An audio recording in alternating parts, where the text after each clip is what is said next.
Hello guys, current affairs funda में आप सभी का स्वागत है। मैं हूं आपके साथ अभिषेक शर्मा और आज के इस वीडियो सेशन में हम 8 अप्रैल तक के सभी इंपॉर्टेंट करंट अफेयर्स कवर करने वाले हैं।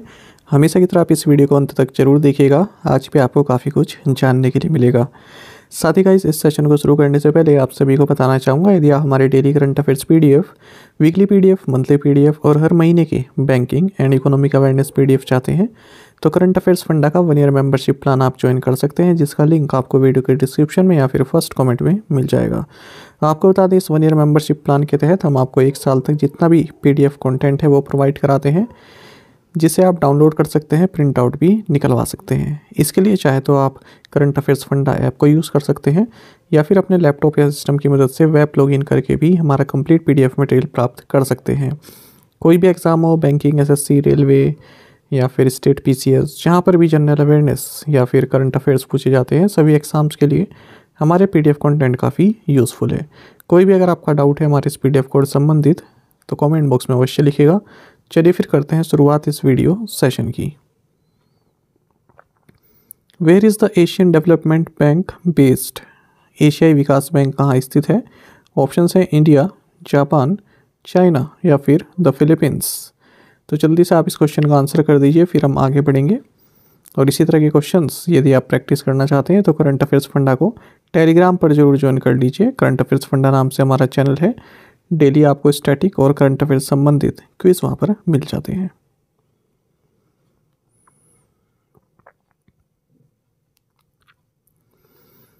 Who inaugurated the गज उत्सव 2023 at the Kaziranga national park, Assam? Assam के काजीरंगा राष्ट्रीय उद्यान में गज उत्सव 2023 का उद्घाटन किसने किया? ऑप्शंस आपके सामने है। सही आंसर ऑप्शन बी रहेगा, द्रौपदी मुर्मू। आपको जानना चाहिए, president of India Draupadi Murmu, इन्होंने आसाम के काजीरंगा नेशनल पार्क में गज उत्सव 2023 को इनोग्रेट किया है 7 अप्रैल 2023 को। ये उत्सव प्रोजेक्ट एलिफेंट के 30 साल पूरे होने के उपलक्ष्य में मनाया जा रहा है। आपको जानना चाहिए, इंडियन गवर्नमेंट ने 1991-92 में प्रोजेक्ट एलिफेंट को स्टार्ट किया था ताकि एलिफेंट्स, उनके माइग्रेशन रूट्स और नेचुरल हैबिटेट को प्रोटेक्ट किया जा सके। आपको जानना चाहिए, 2017 की सेंसस के अनुसार, एलिफेंट सेंसस के अनुसार जो इंडिया में एलिफेंट्स की पॉपुलेशन है 27,312 है। आपको ये भी जानना चाहिए, कर्नाटक राज्य में सबसे ज़्यादा एलिफेंट्स हैं, उसके बाद दूसरे नंबर पर आसाम आता है, तीसरे नंबर पर केरल है।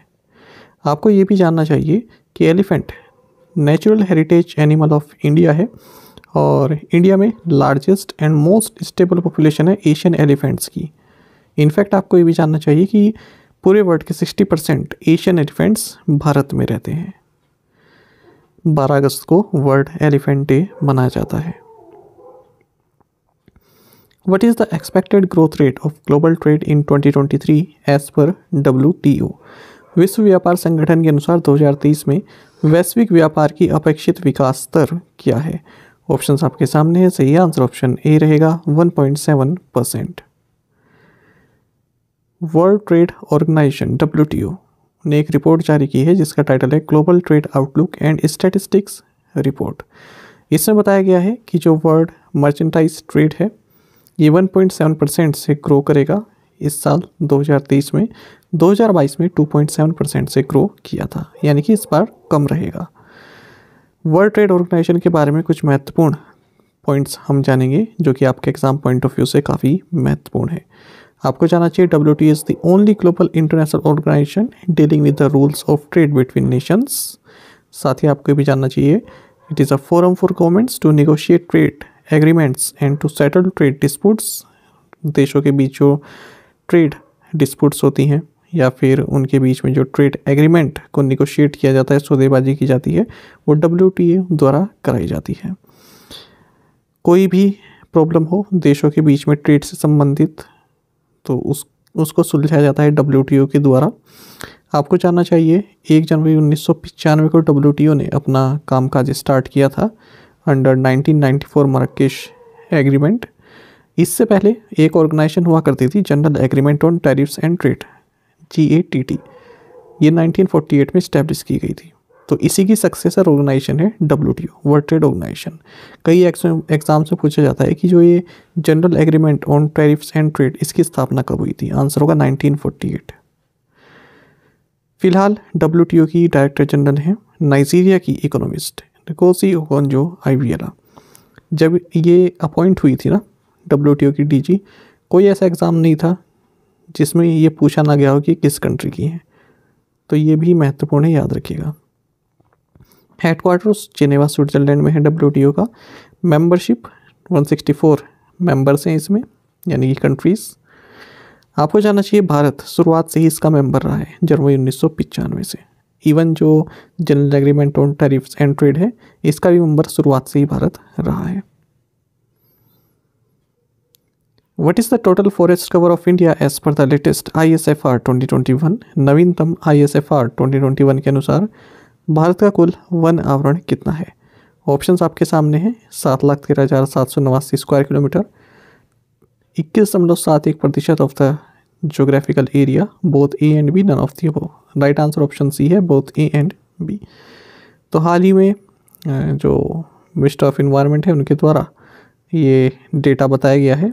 ये रिपोर्ट तो खैर पहले की है, पर इन्होंने PIB में पब्लिश हुआ है दोबारा से डेटा, तो इसलिए मैंने सोचा एक बार इस पर क्वेश्चन बना दिया जाए ताकि आपका भी रिवाइज हो जाए। देखिए 2021 की रिपोर्ट है और ये काफ़ी महत्वपूर्ण रिपोर्ट होती है, जहाँ पर भी जनरल अवेयरनेस या करंट अफेयर्स पूछाते हैं। आप किसी भी एग्ज़ाम में देख लीजिएगा, स्टेट PCS से लेकर कोई भी, चाहे स्टेट लेवल का कोई भी एग्ज़ाम हो, सब में पूछे जाते हैं यहाँ से क्वेश्चन।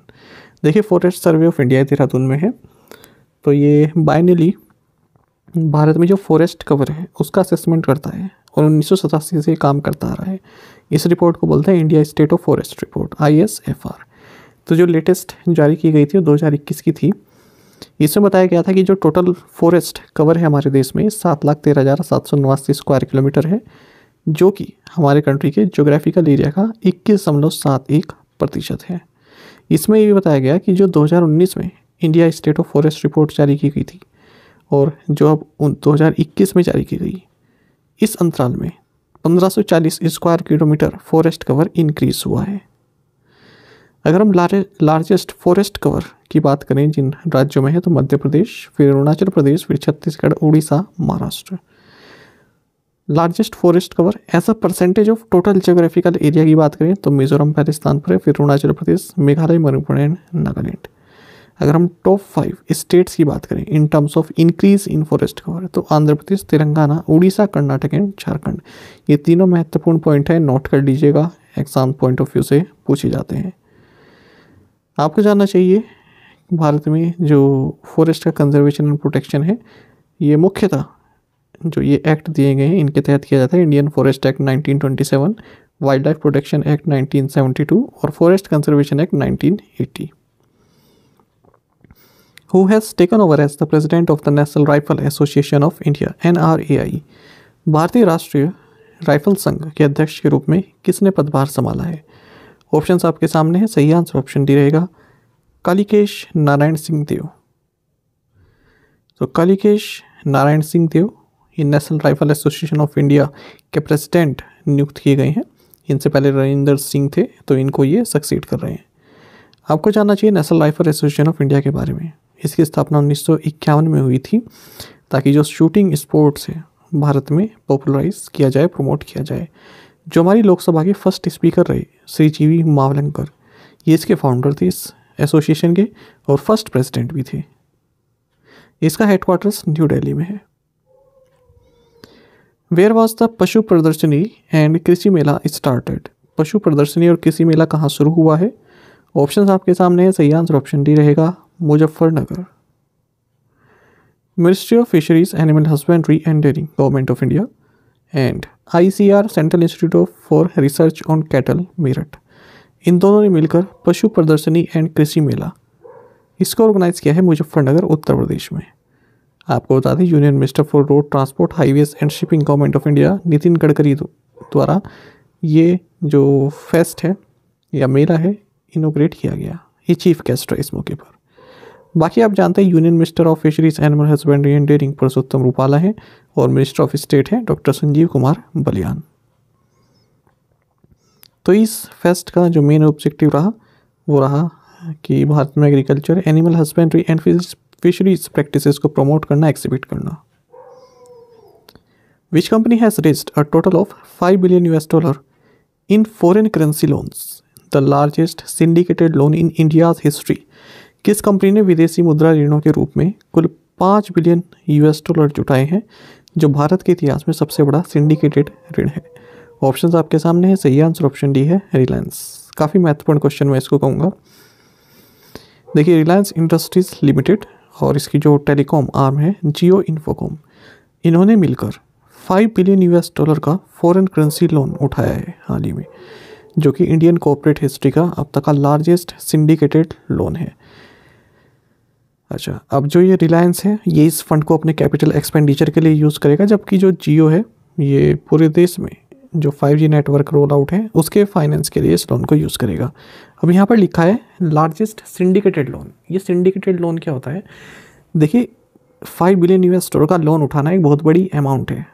कोई सिंगल लेंडर या कोई बैंक अगर इस अमाउंट को देगा तो उसके ऊपर हैंडल करना काफ़ी टफ है, इतना बड़ा अमाउंट यदि दिया जाता है। तो जब बहुत सारे लेंडर मिलकर किसी एक कंपनी को लोन देते हैं उसको बोलते हैं सिंडिकेटेड लोन। और जब वो बहुत सारे लेंडर होते हैं ना, जैसे मान लो 10 बैंक 15 बैंक मिलकर किसी एक बोरोवर को लोन दे रहे हैं, तो वो जो 5 10 15 जो लेंडर हैं उन सबको मिलाकर बोलते हैं सिंडिकेट। उन्हें सिंडिकेट बोला जाता है। और इस तरह का जो लोन दिया जाता है उसे सिंडिकेटेड लोन बोला जाता है, ताकि रिस्क जो है बराबर से बढ़ जाए। ऐसा ना हो कि किसी एक के ऊपर ही रिस्क आ गया इतने बड़े लोन का। ठीक है,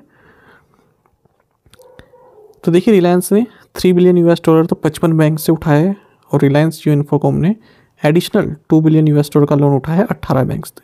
तो देखिए कि 55 बैंक 18 बैंक है ना, तो ये सभी सिंडिकेटेड बैंक, सिंडिकेट बोलते हैं लेंडर्स को, और इस तरह का लोन को syndicated loan. Jagannath Mahto who recently passed away was the education minister of which state? Jagannath Mahto जिनका हाल ही में निधन हो गया, किस राज्य के शिक्षा मंत्री थे? ऑप्शंस आपके सामने है। सही आंसर ऑप्शन भी रहेगा झारखंड। देखिए, झारखंड के एजुकेशन मिनिस्टर जगन्नाथ महतो, इनका हाल ही में 56 साल की उम्र में निधन हो गया है चेन्नई में मल्टी ऑर्गन फेलर के कारण। आपको बता दें, डुमरी विधानसभा कॉन्स्टिट्यूंसी को रिप्रेजेंट करते थे और झारखंड मुक्ति मोर्चा से MLA थे। एक और ऑब्ituary हम साथ में देख लेते हैं। Former India opening batter and Mumbai captain Sudhir Naik, इनका भी हाल ही में निधन हो गया है। 78 साल के थे ये। इन्होंने भारत के लिए 3 टेस्ट और 2 वनडे इंटरनेशनल खेले हैं 1974 से 75 के बीच में। मुंबई क्रिकेट एसोसिएशन के ये चीफ क्यूरेटर रहे जब वानखेड़े स्टेडियम ने 2011 का वर्ल्ड कप फाइनल होस्ट किया। साथ ही सचिन तेंदुलकर का फेयरवेल टेस्ट जो था नवंबर 2013 में, उसको भी होस्ट किया था। तभी चीफ क्यूरेटर थे वानखेड़े स्टेडियम में। Which bank has launched India's first pocket-sized swipe machine MicroPay for accepting digital payments? किस बैंक ने डिजिटल भुगतान स्वीकार करने के लिए भारत की पहली pocket size swipe machine Micropay launch की है? ऑप्शंस आपके सामने है। सही आंसर ऑप्शन भी रहेगा एक्सिस बैंक। देखिए, आपको जानना चाहिए एक्सिस बैंक जो कि इंडिया की 3rd largest private sector bank है, इसने हाल ही में pin on mobile solution launch किया है ताकि डिजिटल पेमेंट्स को एक्सेप्ट किया जा सके इंडियन मार्केट में। और किसके साथ मिलकर? इजीटैप और माई पिन पैड के साथ मिलकर, जो कि इसका टेक्निकल सोल्यूशन पार्टनर्स रहे हैं। तो माइक्रोपे इसका नाम है। ये एक पिन ऑन मोबाइल सोल्यूशन है। पिन ऑन मोबाइल मतलब जो मर्चेंट है उसके पास जो डिवाइस रहेगा, जो मोबाइल रहेगा, उसी को जो है जो मशीन होती है ना, नाम दिमाग से निकल रहा है, ठीक है, उसमें कन्वर्ट कर देते हैं। तो उस मोबाइल की स्क्रीन में ही आपको पिन टाइप करना होता है अपना, तो पिन ऑन मोबाइल सोल्यूशन उसको बोल देते हैं। तो मर्चेंट का जो स्मार्टफोन है, हाँ, ये पॉइंट ऑफ सेल टर्मिनल में उसको कन्वर्ट कर देते हैं। जो स्मार्टफोन है उसी को POS टर्मिनल में कन्वर्ट कर दिया जाता है। तो माइक्रोपे लॉन्च किया है। एक्सिस बैंक की बात करें, CEO अमिताभ चौधरी हैं, हेडक्वार्टर्स मुंबई में है, टैगलाइन है बढ़ती का नाम जिंदगी। According to RBI data, what was the year on year growth of bank credit in 2022-23? RBI का आंकड़े अनुसार 2022-23 यानी कि फिजिकल 23 में बैंक क्रेडिट का वर्ष दर वर्ष विकास दर कितना था? ऑप्शंस आपके सामने है। सही आंसर ऑप्शन ए है 15%। देखिए, रिजर्व बैंक ऑफ इंडिया ने एक डेटा पब्लिश किया है, उसमें बताया गया है कि जो बैंक क्रेडिट है 2022-23 में 15% की बढ़ोतरी देखने के लिए मिली है, यदि हम ईयर-ऑन-ईयर बेसिस पर देखें। क्योंकि 2021-22 यानी कि फिजिकल 22 में ये 9.6% थी और 2022-23 में 15% हो गई है। और जो फिजिकल 23 की क्रेडिट ग्रोथ है ये हाईएस्ट है 2011-12 के बाद से। 2011-12 में 19.3% थी, उसके बाद ये हाईएस्ट है। अब बैंक डिपॉजिट 9.58% हो गया है ईयर ऑन ईयर बेसिस पर फिजिकल 23 में, जबकि फिजिकल ईयर 22 में ये 8.9% था। आरबीआई के scheduled banks statement of position in India के अनुसार जो आउटस्टैंडिंग क्रेडिट है ये 136.75 ट्रिलियन रुपीज़ है फिजिकल ईयर 23 की जो लास्ट फोर्टनाइट थी, यानी कि 24 मार्च 2023 तक, है ना। और इससे पहले कितना था? इससे पहले के साल में 118.91 ट्रिलियन रुपीज़। आउटस्टैंडिंग डिपॉजिट ये 180.43 ट्रिलियन रुपीज़ है, जबकि एक साल पहले 164.6 ट्रिलियन रुपीज़ था। Which country has been removed from hosting the men's under-17 FIFA world cup? पुरुषों के अंडर-17 फीफा विश्व कप की मेजबानी से किस देश को हटा दिया गया है? ऑप्शंस आपके सामने है। सही आंसर ऑप्शन ए है पेरू। देखिए पेरू जो है ये मेंस अंडर-17 वर्ल्ड कप को होस्ट करने वाला था, लेकिन फीफा ने इससे राइट्स ले लिए हैं, क्योंकि फीफा का मानना है कि इस साल के अंत में इस वर्ल्ड कप को होस्ट करने के लिए कंट्री रेडी नहीं है, प्रिपेयर्ड नहीं है। आपको बता दें ये जो वर्ल्ड कप होने वाला है अंडर-17 मेंस वर्ल्ड कप, ये 10 नवंबर से 2 दिसंबर तक चलने वाला है। साथ ही आपको जानना चाहिए मेंस अंडर-20 वर्ल्ड कप, इसके राइट्स इंडोनेशिया को दिए गए थे, ये भी फीफा ने वापस ले लिए हैं, ठीक है, क्योंकि इंडोनेशिया नहीं चाहता कि ये अपने यहाँ इजराइल को होस्ट करे, इजराइल की टीम पार्टिसिपेट करने आए। तो पेरू और इंडोनेशिया इन दोनों को ही 2019 में चुना गया था फीफा के द्वारा इन वर्ल्ड कप्स को होस्ट करने के लिए। Who has been honored with the Young Urologist of the Year award conferred by the American Urological Association? American urological association द्वारा प्रदत्त young urologist of the year award से किसे सम्मानित किया गया है? ऑप्शंस आपके सामने है। सही आंसर ऑप्शन डी रहेगा नित्या अब्राहम। देखिए Indian American physician and professor है एक, इन्हें young urologist of the year award दिया गया है अमेरिकन यूरोलॉजिकल एसोसिएशन के द्वारा, और इनका नाम है डॉक्टर नित्या अब्राहम। ये एसोसिएट प्रोफेसर हैं Albert Einstein College of Medicine में, साथ ही प्रोग्राम डायरेक्टर हैं मोंटेफियर यूरोलॉजी रेसिडेंसी प्रोग्राम में। Who has been elected as UEFA president? UEFA अध्यक्ष के रूप में किसे फिर से चुना गया है? ऑप्शंस आपके सामने हैं। सही आंसर ऑप्शन डी रहेगा एलेक्जेंडर सेफ्रिन। देखिए एलेक्जेंडर सेफ्रिन ये यूईएफए के प्रेसिडेंट री इलेक्ट हुए हैं। तो लिस्बन में एक गवर्निंग बॉडी की मीटिंग हुई है, वहाँ पर इन्हें इलेक्ट किया गया है। स्लोवाकिया के हैं, ये भी आपको जानना चाहिए। स्लोवेनिया के हैं, ये आपको जानना चाहिए। और 4 साल के लिए इनको अपॉइंट किया गया है, यानी कि 2027 तक। आपको बता दें 2016 में ये यूईएफए के 7th प्रेसिडेंट बने थे। यूईएफए की फुल फॉर्म जानते हैं आप? Union of European Football Association. ये यूरोपियन फुटबॉल की एक गवर्निंग बॉडी है। 55 जो नेशनल फुटबॉल एसोसिएशन हैं अक्रॉस यूरोप, उनका एक अम्ब्रेला ऑर्गेनाइजेशन है UEFA, Union of European Football Associations. Who has become the first female umpire to officiate in a men's T20 international match? पुरुषों के T20 अंतर्राष्ट्रीय match में अंपायरिंग करने वाली पहली महिला अंपायर कौन बनी है? ऑप्शंस आपके सामने है। सही आंसर ऑप्शन ए रहेगा किम कॉटन। देखिए न्यूजीलैंड की अंपायर है किम कॉटन, ये फर्स्ट फीमेल अंपायर बनी है जिन्होंने मेंस इंटरनेशनल मैच जो कि 2 फुल मेंबर कंट्रीज़ के बीच खेला गया उनमें ऑफिशिएट किया है। तो देखिए सेकंड T20 हुआ है न्यूजीलैंड और श्रीलंका के बीच में, वहाँ इन्होंने अंपायरिंग की है। Which airport top the list of the world's busiest airports in 2022? 2022 में दुनिया के सबसे व्यस्त हवाई अड्डों की सूची में कौन सा हवाई अड्डा शीर्ष पर है? ऑप्शंस आपके सामने। सही आंसर ऑप्शन डी है हार्ट्सफील्ड जैक्सन एटलांटा इंटरनेशनल एयरपोर्ट। देखिए पहले भारत की देख लेते हैं, भारत की ओर से कौन इसमें शामिल है। देखिए एक डेटा शेयर किया गया एयरपोर्ट्स काउंसिल इंटरनेशनल वर्ल्ड के द्वारा, जो कि एक ग्लोबल ऑर्गेनाइजेशन है जो एयरपोर्ट स्टैंडर्ड को सेट करती है। यहाँ पर दिल्ली का इंदिरा गांधी इंटरनेशनल एयरपोर्ट ने 9th पोजीशन हासिल की है, ठीक है। और 2021 में 13वीं पोजीशन थी और 2019 में 17वीं पोजीशन थी।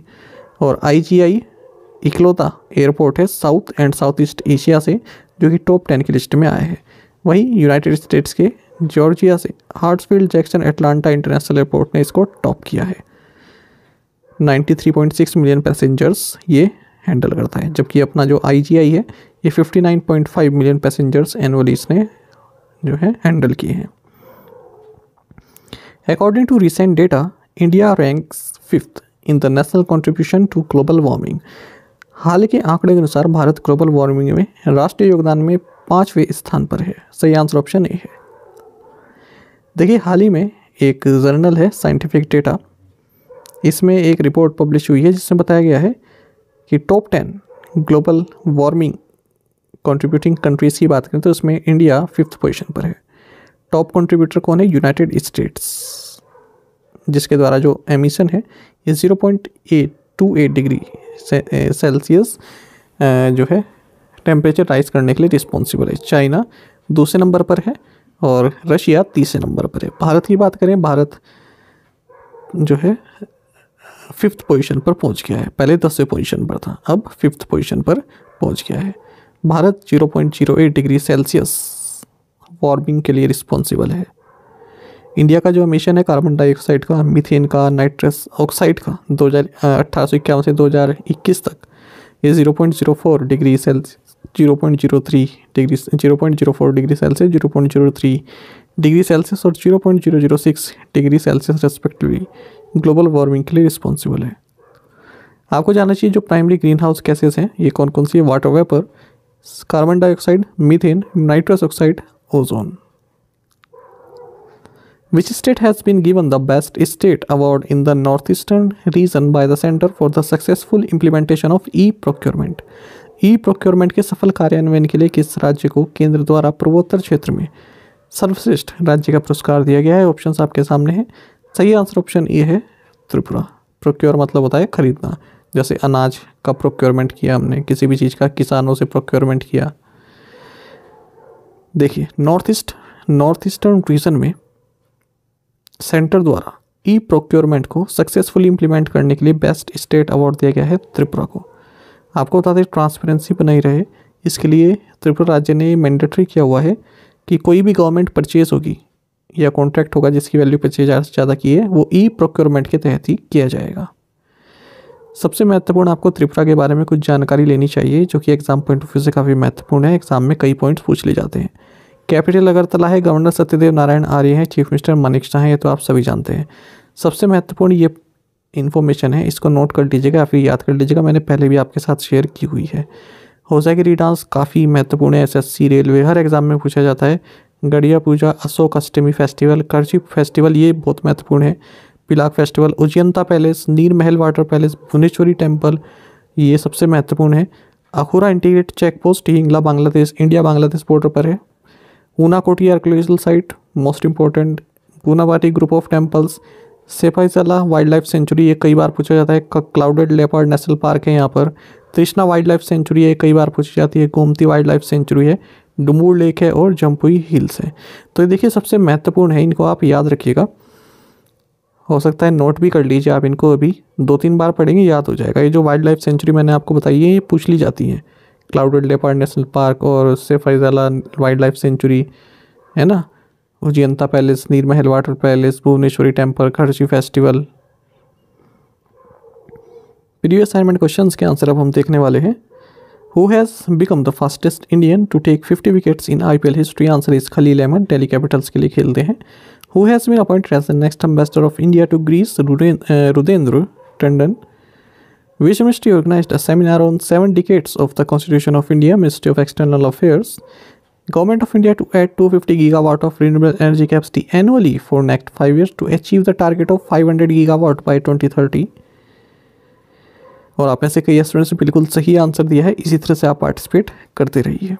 चलिए आज के असाइनमेंट क्वेश्चन हम देखेंगे। Who wrote the book War and Women? Kanti Velugu program is associated with which state?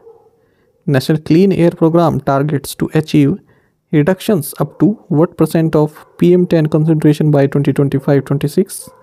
Former US Ambassador to India has been sworn in as the Deputy Secretary of State for Management and Resources. The Information and Broadcasting Ministry has entered into an agreement with a company under which the speeches of President Draupadi Murmu and Prime Minister Narendra Modi will be streamed. Which company entered into the agreement? तो इन 5 questions के answer आप दीजिएगा। दिए question का answer भी आता है तो भी आप हमें कमेंट बॉक्स में बता सकते हैं। देखिए जो ये 5th क्वेश्चन है काफ़ी महत्वपूर्ण है, ये मैं आपको पहले भी करा चुका हूँ, इसका आंसर आप जरूर दीजिएगा। साथ ही करंट अफेयर्स फंडा को आप टेलीग्राम पर भी ज्वाइन कर सकते हैं। यहाँ पर रेगुलर वीडियो अपडेट्स और करंट क्विज जैसे हम आप सभी के लिए डालते रहते हैं। साथ ही डिस्कशन ग्रुप में आप किसी भी क्वेश्चन का सोल्यूशन पा सकते हैं। दोस्तों यहाँ पर हमारे करंट अफेयर्स की प्लेलिस्ट दी गई है, इसको आप जरूर देखें। अपने दोस्तों के साथ, फेलो स्टूडेंट के साथ हमारे करंट अफेयर्स को शेयर जरूर करें। आज का ये सेशन आपको कैसा लगा कमेंट बॉक्स में अवश्य बताइएगा। Thank you guys.